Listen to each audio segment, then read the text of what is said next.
Ang kwentong ito ay hango sa totoong buhay. Karanasan ito ni Mayong.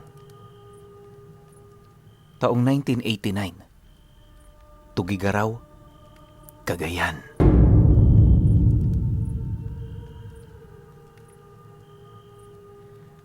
Maraming taon na ang nakalipas, magmula noong nagtatag ng isang puninarya itong pamilya nila Mayong. 2 henerasyon na rin ang napagsilbihan ito na siya namang nagbigay ng marangyang buhay sa kanila. Nakakatakot man ang mga trabaho sa punerarya, wala silang magagawa sapagkat yon ang bumubuhay sa kanila. Itong si Mayong nga pinuno, 15 anyos pa lang, tumutulong na sa mga tiyuhin niya sa pag-eembalsamo ng mga patay na dinadala sa kanila.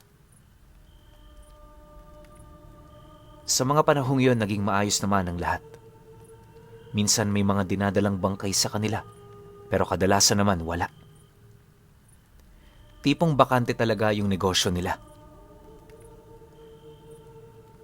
Noong hindi nagkakasakit ang tiyuhin niyang mang-eembalsamo, halos wala talaga siyang nararamdamang kakaiba sa lugar na yon.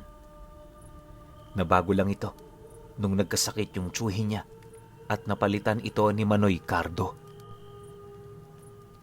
Dating mangangatay sa merkado itong taong ito. Kaya nila yung nakuha bilang mga embalsamo ay dahil sa nagpakilala yun sa kanila bilang embalsamador sa Maynila. Nagbigay din yun ng iilang mga patunay na siya namang tinanggap ng kanyang ama. Sa unang tingin ni Mayong sa taong yon, alam na niyang misteryoso ito. Kahit tumatawa at nakikipagbiroan yon kagaya ng iba, sadyang hindi maalis-alis sa pakiramdam niya ang kutob na parang may kakaiba talaga sa matanda. Halos ilang buwan niya rin yung sinubukang tukuyin pero nanatili siyang bigo hanggang sa sumapit ang isang gabi na may dalang bangkay ng binata sa kanilang punerarya. Ayon sa kanya, akmang papatulog na siya noong mga oras na yon nang may magkagulo sa labas ng bahay nila. Dala naman ang kanyang kuryosidad, agad naman siyang lumabas para tingnan ito. Una niya roong nakita ay yung ama niyang may hila-hilang higaan, yung nilalagay ng patay. Pagpasok nito sa loob ng punerarya, sumunod na rin si Manoy Cardo, bitbit ang mga gamit nito sa pang-eembalsamo. Dahil sa kailangan ng mga ito ng liwanag sa loob, sumunod na rin siya. Paglapit naman niya sa pinto, agad naman niyang kinuha ang isang malaking gasera, sabay sinindihan ito. Kapag gabi kasi, hindi na niya mapapakinabangan pa ang kanyang mga kapatid, gawa ng takot na takot din yung pumasok sa lugar na yon. Sa kanilang pamilya kasi, nagkalat ang iba't ibang uri ng istorya na may kaugnayan sa kababalaghan. Pagdating naman niya sa parte nitong inaalisan ng likido ang patay sa katawan, inilagay niya ang gasera sa loob ng pinto. Hindi na siya pumasok noon, gawa ng yung binatilyong inaayusan ni Manoy Cardo, halos kaedad lang niya. Habang naghihintay sa gilid ng pinto itong si Mayong, narinig niyang nag-uusap ang kanyang ama at ang trabahante nila. Purong kababalaghan ang paksa ng mga ito. Kaya na may bilang mahilig sa mga ganoong bagay, hindi niya maiwasang makinig. Amo, naniniwala ba kayo sa multo? Napansin ko kasi sa inyong parang hindi kayo natatakot na humawak ng patay. Tipong ang paningin niyo sa kanila, hindi nalalayo sa mga bagay na walang buhay. Bungad na wika ni Manoy Cardo sa kanyang ama. Nang marinig naman yon ng tatay niya, tumawa lang naman ito habang sumasagot sa mga katanungan nito. Sa loob ng halos ilang minuto nilang pag-uusap, maraming detalye ang binanggit ng trabahador nila, kagaya ng mga ritual na kinakailangan mong gawin para makakita ng kaluluwa. Dagdag pa nito na Kung hangad mo talagang makakita ng mga ganoong uring nilalang, dadalawang sangkap lamang ang kinakailangan mong dalhin. Una, isang pusang itim. Tapos yung ikalawa, itim na kandila. Eksaktong 3:00 ng madaling araw, patayin nyo ang lahat ng nagbibigay liwanag sa loob ng inyong bahay. Pumasok kayo sa inyong silid. Ilagay nyo sa higaan yung itim na pusa, tapos yung kandila naman sa tabi ng nakasarang pinto. Sa pinakagitnang bahagi naman ng kwarto, maglagay kayo ng isang barya, tapos umupo kayo sa harapan nito. Bumilang kayo hanggang 3 beses. Habang ginagawa nyo ito, tawagin nyo ang mga mahal nyo sa buhay na hinahangad nyong makita. Pagkatapos nun, imulat nyo ang inyong mga mata at kayo na ang bahalang humusga. Matapos namang marinig ni Mayong ang sinabi nito, hindi naman niya maiwasang mapaisip kung yun ba ay totoo. Noong una, inakala niya kasing kwentong barbero lang ang mga istoryang yon, kaya para mapatotohanan, sinubukan niya yung patunayan.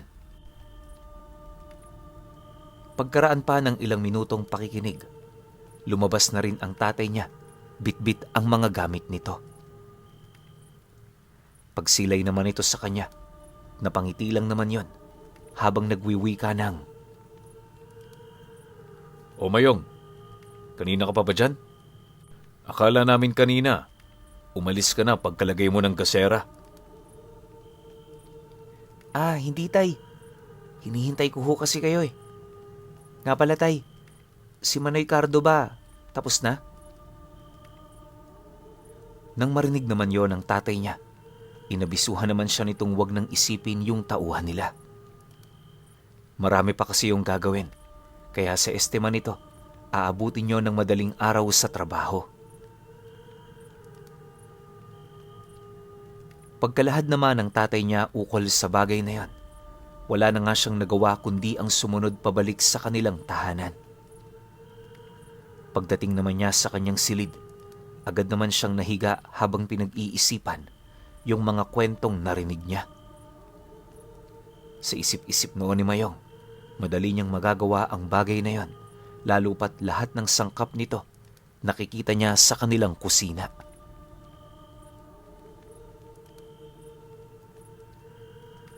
Dumaan pa ang mga araw. Patuloy niya pa rin pinag-iisipan kung gagawin niya ba ito o hindi na. Ngunit dahil sa bugso ng kanyang damdamin at sa kagustuhan niyang mapatunayang nagsisinungaling yung trabahador nila, napilitan siyang gawin ito.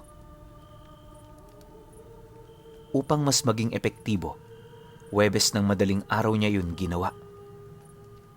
Kapag gabi noon, walang kailaw-ilaw sa bahay nila, kaya naging pabor naman yun sa kanya. Pagtungtong ng 3:00 ng madaling araw, ginawa na niya ang mga bagay na kinakailangan niyang gawin. Nataon naman noong yung alaga nilang pusang itim, palaging natutulog sa kanyang silid, kaya yung kinuha na lang niya sa labas ay yung kandila. Nakatago pa ito sa aparador pero dahil sa tulog na noon ng mga magulang niya, hindi nito napansin ang kanyang ginawa. Nga pala pinuno, para magkaroon kayo ng ideya sa bahay nila Mayong, gawa yun sa purong kahoy. Kahit hindi yung konkreto, napakatibay nito at sa kanilang lugar, isa ang bahay nila sa tinitingala ng mga tao. Gawa lang din sa anahaw ang kanilang bubong, pero kada 1.5 taon, pinapalitan yon ng kanyang ama. 2 palapag din yung bahay nila. May kwarto at may sala sa itaas. 3 roon ang kwarto, tapos sa baba naman 4. Yung mga nakatira sa taas, sila nung mga kapatid niya. Tapos sa ibaba, yung 2 nilang kasambahay, yung kanilang mga magulang, tapos si Manoy Cardo. Malawak ang bahay nila, pinuno, kaya kahit anong gawin mo doon, meron kang pribadong espasyo. Matapos namang maihanda ni Miyong ang kanyang mga gamit, agad naman niya itong sinimulan. Noong una wala talaga siyang nararamdamang kakaiba. Pero nang ikalawang beses na siyang nagbibilang, unti-unti nang nagbabago ang buong paligid. Sa kauna-unahang pagkakataon, may narinig siya na parang may mga yapak na animoy naglalakad sa labas ng silid niya. Dahil dito, agad naman siyang nagbukas ng pinto at pagsilay niya sa labas, bumungad yung mga taong nakasuot ng barong at mga kasuotang pampatay. Hindi niya mawari kung sino-sino ang mga ito, pero yung iilan sa mga yon, sigurado si Mayong nakabilang sa mga taong inimbalsamo ng tiyuhin niya.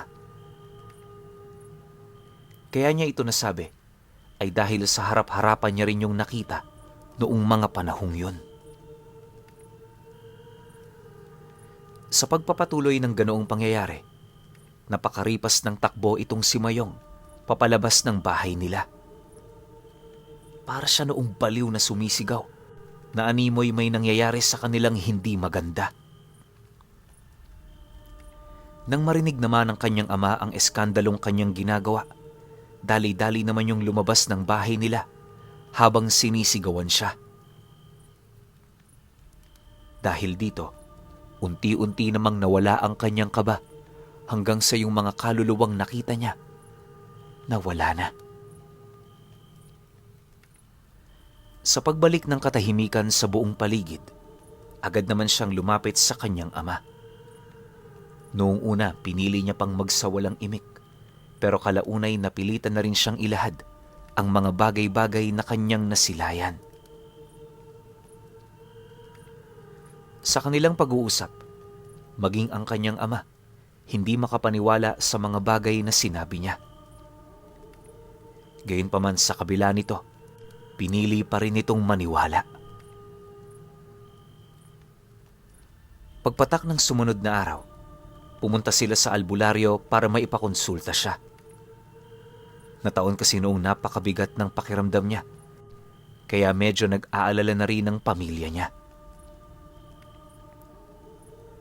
Nang marating na nila ang bahay ng albularyo, isang bagay lang ang sinabi nito sa kanila at yun ay walang iba kundi puwersahan niyang naimulat ang kanyang diwang hiwaga.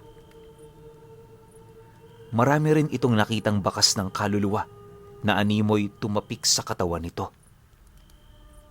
Upang mapatunayan ang sinabi ng albularyo, pinantay nito ang kanyang hinliliit at doon nila nakita na malaki ang pagitan nito sa bawat isa.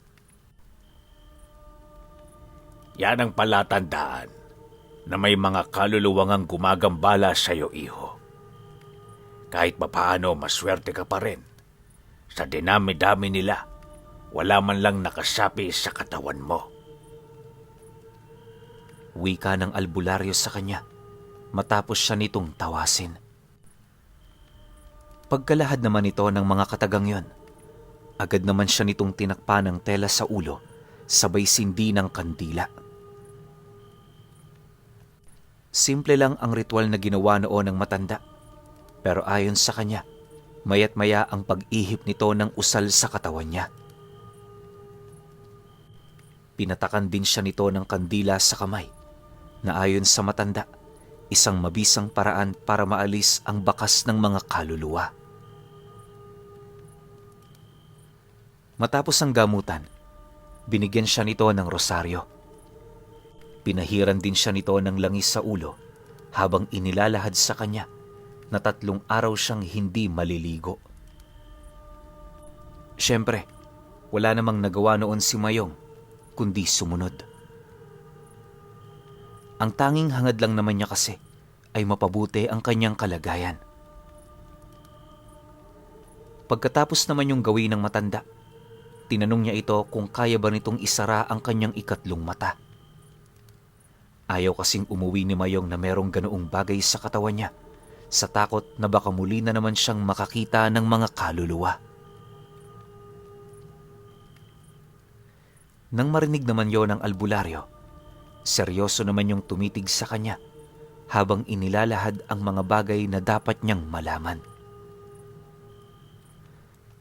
Ayon dito, sasara lang ang kanyang diwang hiwaga sa oras na mamatay ang itim niyang pusa. Puwersahan niya kasi itong naipalabas, kaya kukuha yun ng alay kapalit ng pagtupad nito sa kanyang kondisyon. Mariinding ipinaalala ng albularyo, kailangang mamatay ng pusa sa isang natural na kamatayan. Hindi ito maaaring puwersahin sapagkat magdudulot lang yon ng panibagong sumpa sa kanyang katawan. Dahil sa sinabi nito, wala namang nagawa itong si Mayong kundi ang sumunod. Sa isip-isip niya, matatagalan pa bago mangyari ang bagay na yon, gawa ng yung pusa nila, 1 taon pa lamang ang tanda. Nang mapagtanto naman yon ni Mayong, minabuti naman niyang umuwi na lang. Sa paglipas pa ng mga araw, nagpatuloy ang kanyang buhay. Akala niya, matutuldo ka na ng albularyo ang lahat ng naranasan niya. Pero habang tumatagal natangan niya ang kanyang 3 mata, mas lalo ring tumitindi ang mga nakikita niya.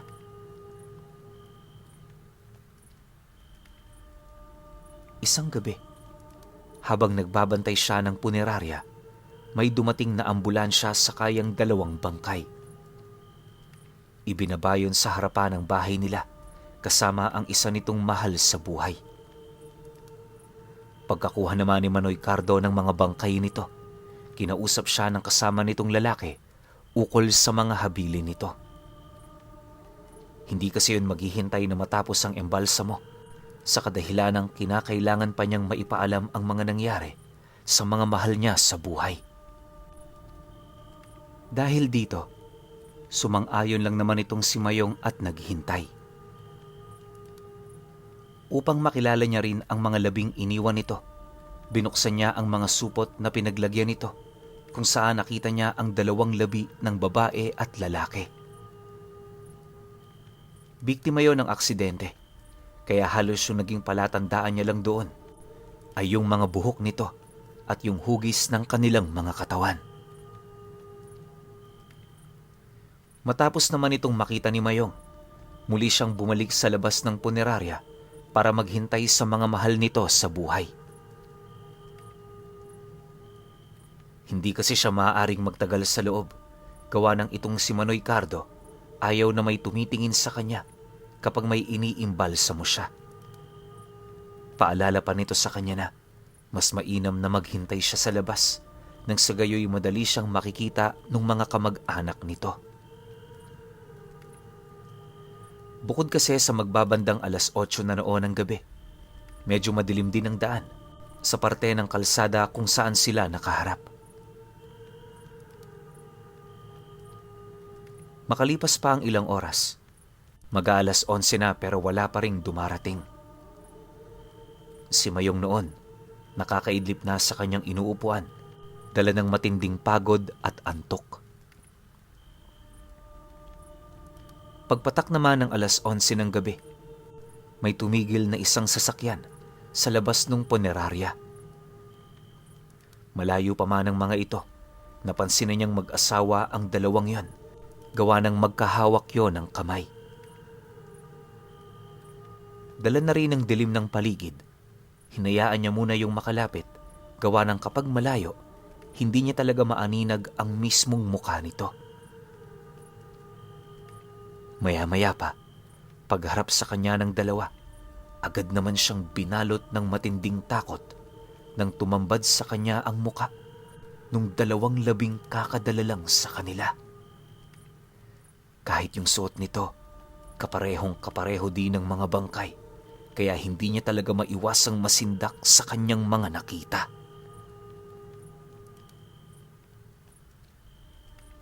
Sa maniwala kayo o hindi, sinubukan pa yung kausapin ni Mayong pero imbis na sumagot ang mga ito, tumitig lang yon sa kanya.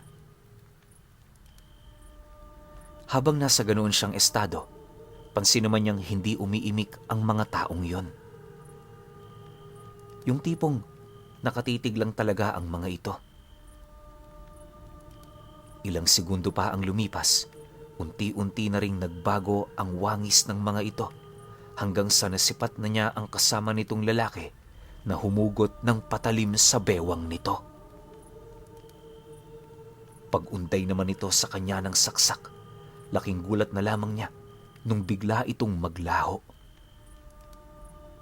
Nataon kasi noong naglalakad papauwi ang kanyang ama, kaya nung nasipat siya nitong tulalang nakatingin sa labas ng punerarya, agad naman yung dumakot ng lente para itutok sa kanya. Ayon kay Mayong na kung hindi yon ginawa ng kanyang ama, maaaring napatay na rin siya nung mag-asawang kaluluwa. Pagsilay naman niya sa sinakyan ng mga ito, nasipat niyang wala na yon sa lugar kung saan ito nakaparada. Sa pagbalik naman ng katahimikan sa paligid, agad naman siya nitong inabisuhan na pumasok. Takot na talaga noon si Mayong na halos umabot na noon sa puntong ikasira na ng kanyang bait. Mabuti na lang, paulit-ulit siyang pinayuhan ng kanyang mga mahal sa buhay na magpakatatag. Dahil sa paalala ng mga ito, lahat ng mga nakikita ni Mayong noon, kinakaya niya. Alam niya kasi sa kanyang sarili na yun na lamang ang kanyang magagawa. Pagtatapat pa niya noon na, likas na sa mga katulad ng negosyo ng kanilang pamilya na pagtirhan ng hindi mabilang na mga kaluluwa. Inakala rin niyang hanggang doon na lamang ang kanyang istorya. Pero matapos nilang maayusan yung mag-asawang nasangkot sa aksidente, may dumating na namang kambal na sanggol na halos ilang buwan pa lang ang tanda. Ayon sa mga magulang nito, kailangan yung maimbalsamo para makatawid yun sa kabilang buhay. Nasa paniniwala kasi nila ito, kaya bilang respeto, sinunod yon ng tatay ni Mayong. Nataon naman noong may lakad ito, kaya yung trabahong para sana rito, ibinigay kay Manoy Cardo. Bale, 12:00 ng tanghali umalis yung mga magulang niya, tapos inimbalsamo yon ng kanilang tauhan, magbabandang 3:00 ng hapon. Kagaya pa rin ng dati ang ganap, si Mayong ang nagbantay sa labas ng punerarya. Ang kaso lang, akmang kalahating oras pa lamang ang nakakalipas, bumalik yung pinsan ng mag-asawa para magtanong sa kanila kung anong oras nila pwedeng kuhanin ang labi ng mga bata. Siyempre, dahil sa wala naman siyang kaide-ideya noon, napilitan siyang pumasok sa loob ng pinag-iimbalsamuhan. Wala nang katok-katok, diretso yung pinasok ni Mayong, gawa ng sa kanila naman ang lugar na yon. Kahit sino maliban sa kanyang mga magulang, wala roong makakapigil sa kanya. Ang kaso lang, pagbukas niya ng pinto, bumungad sa kanya ang isang napakadilim na paligid. Ultimo mga bintana sa unahang parte nito nakasarado. May maliit naman doong liwanag na nagmumula sa isang maliit na gasera, pero hindi nito kayang ukupahin ang kabuuang lugar. Sa pagpapatuloy ng kanyang pagmamasid, paulit-ulit naman niyang tinawag yung pangalan ni Manoy Cardo. Sa dami kasi noong nakalaylay na kurtina, halos hindi na niya mawari kung saan yon naroroon. Ngunit paghawi niya ng pangatlong kurtina, bumungad sa kanya yung trabahador nila na walang sawang pinapapak yung bangkay nung kampal. Sa tabi nito, may nakalatag doong isang malaking puno ng saging na hindi niya mawari kung ano ang gagawin doon. Pagtitig naman niya sa mukha ni Manoy Cardo, nasipat niya ang namumulang mga mata nito, tapos mga nagsisiusli ang mga pangil. Napansin din niyang hayok na hayok sa pagkain ng sanggol ang nilalang na yon, kaya sa unang kalahating minuto, hindi siya nito napansin. Ang kaso lang, nung malulunanong trabahador nila ang unang sanggol, unti-unti na nitong naramdaman ang kanyang presensya. Pagsilay naman ito sa kanyang kinaroroonan, bigla naman yung umatungal ng malakas na siyang naging sanhi upang mapakaripas siya ng takbo palabas. Pagdating niya sa harap ng punerarya, agad naman niyang kinandado ang pinto nito na siya namang ikinagulat nung naghihintay sa kanya. "Ano ho ang problema?" bungad na tanong nung lalaki. Nang marinig naman niya ang sinabi nito, imbis na sumagot siya rito, iniwan niya yon sa lugar na yon. Habang binabagtas ni Mayong ang daan, tulala lang naman siyang nakatitig sa kalsada, mariing pinag-iisipan ang mga bagay na gagawin niya. Ang pinakapasya noon ni Mayong, walang iba kundi ang pumunta sa kinaroroonan ng kanyang mga magulang. Sa isip-isip niya, bahala na kung magalit yun sa kanya. Ang importante maipagbigay alam niya ang totoong ginawa nung embalsamador nila. Sa loob ng halos 1 oras niyang paglalakad, nagawa naman niyang marating yung bahay ng kaibigan ng tatay niya sa ibayong bayan.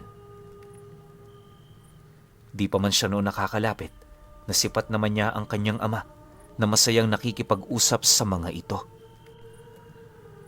Kahit alam niyang may mga importante yung pinag-uusapan, pinilit niya talaga doong makigulo hanggang sa makuha na niya ang atensyon ng mga ito. Dala naman ang matinding pag-aalala ng tatay niya. Dali-dali itong bumalik sa kanilang punerarya. Pagdating naman nila doon, nasipat naman nilang bukas na ang pinto nito, tapos wala ng tao sa loob. Kahit sa bahay nila, hindi na rin nila matunton itong si Manoy Cardo. Akala nga noon ng kanyang ama, pinagnakawan na sila nito, pero pagsilay nila sa loob ng silid nito, napansin naman nilang wala yung dinalang kahit isang gamit. Dahil sa pangyayaring yon, bumalik sila sa punerarya at doon tumambad sa kanila ang mga balat ng saging na nagkalat kung saan-saan. Nang masipat naman nila ang ganoong bagay, ora mismo tumungo sila sa tahanan nung namayapang kambal. Pagdating nila doon, nasipat nilang pinaglalamayan na yung 2 bata.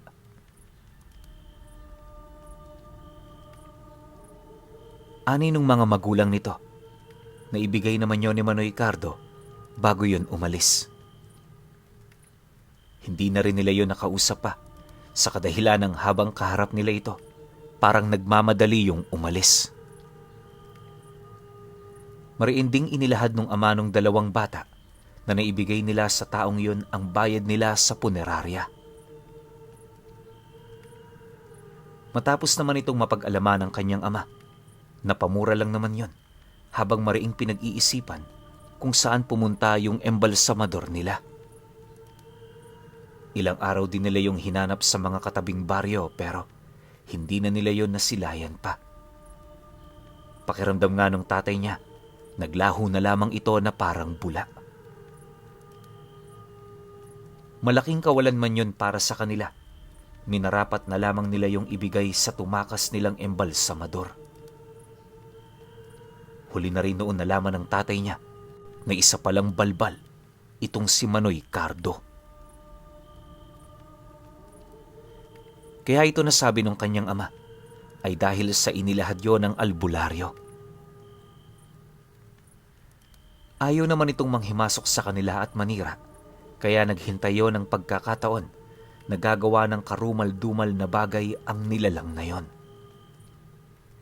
Pagtatapat pa ng albularyo sa kanila, madalas na ganoong trabaho ang pinupuntirya ng mga ito.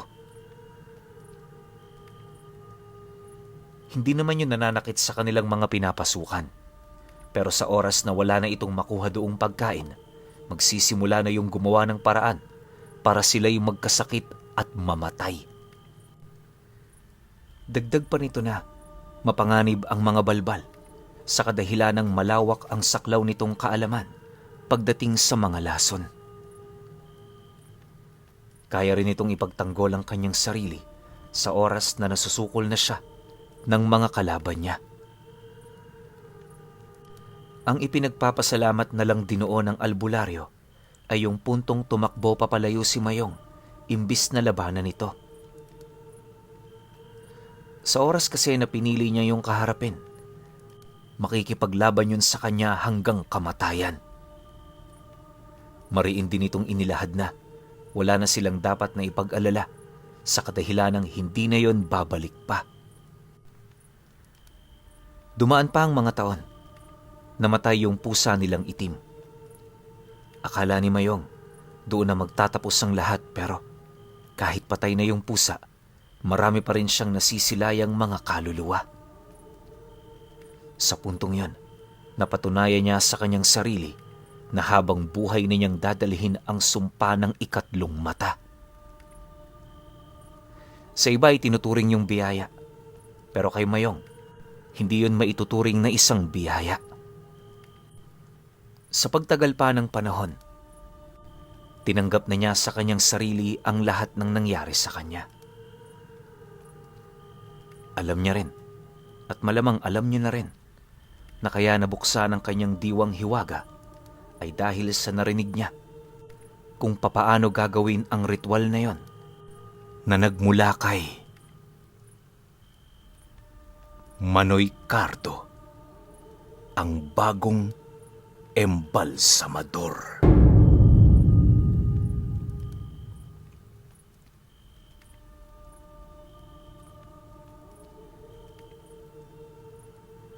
Okay. Opinyon ko sa kwento. Galing ng kwento na to, no? Ang utak din ng balbal eh. Bakit nga naman maghihintay pa siya ng may mamamatay sa lugar nila? Kung pwede naman siyang pumasok kung saan inaalis yung mga laman loob ng mga patay na. 'Di ba? Pwede niyang kainin yun anytime. Kaya para sa akin, sobrang utak ng balbal na to. Pero syempre, hindi ko naman siya pinapanigan dahil sa mautak siya. Kasi mali yung ginagawa niya eh. Nananahimik na yung patay tapos babastusin mo pa yung bangkay, di ba? Guguluhin mo pa. Na hindi mo na lang gawin yung trabaho mo na embalsa mo yan para tapos na. Pero syempre, sa utak yun ng matitinong tao. Balbal ang pinag-uusapan natin dito. Kaya walang pakialam yan. Basta makakain yan, kaya ano man yung paniniwala ninyo, labas na siya ron. Kailangan niya kumain para mabuhay. So, hindi natin masisisi yung balbal at hindi ko rin naman masasabi na mali yung pamilya ni Mayong sa pagtanggap dito. Kasi nga, kailangan nila ng bagong trabahador, di ba? So, para mangyari yon, nag-hire sila, gumaan yung trabaho nila, hindi naman nila alam na balbal. So, para sa akin, wala naman nangyaring masama eh. Ang kawawa lang rito, yung mga bangkay na inimbalsa mo nito na malamang sa malamang, pinalitan nyo ng mga puno ng saging. Alam naman natin lahat, di ba? Lalo na yung mga matagal nang nakikinig sa akin. Alam naman natin kung gaano kakupal tong mga balbal na to. Pero kayo, kung may opinyon kayo sa kwentong ito, comment nyo lang sa baba. Yun lang. Hanggang sa susunod na kwento. Salamat.